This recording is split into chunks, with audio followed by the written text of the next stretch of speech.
Je suis entré dans l'usine de lait glacé.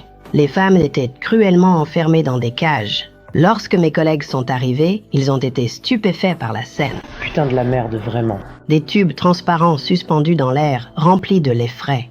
Nous avons fouillé tout l'endroit, mais nous n'avons trouvé aucune trace du tueur. Mes collègues ont rapidement commencé le sauvetage, libérant les femmes piégées. Mais mon instinct aiguisé me disait que les choses n'étaient pas aussi simples qu'elles le semblaient. Je m'aventurais plus profondément, un frisson glacial me parcourant les chines. Ce que j'ai vu m'a laissé sans voix.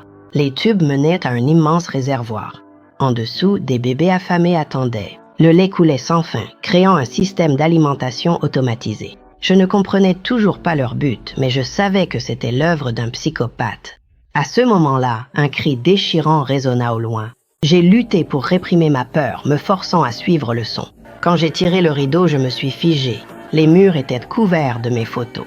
À cet instant, j'ai compris qu'ils étaient après moi. Ils voulaient que je devienne une partie de leur système. J'allais prévenir mes collègues quand soudain, un couteau aiguisé s'est jeté sur moi. Les policiers et les médecins étaient distraits, concentrés sur les victimes. Mais à ces moments critiques, j'ai compris le mobile du tueur. En un clin d'œil, j'ai dégainé mon arme et appuyé sur la gâchette.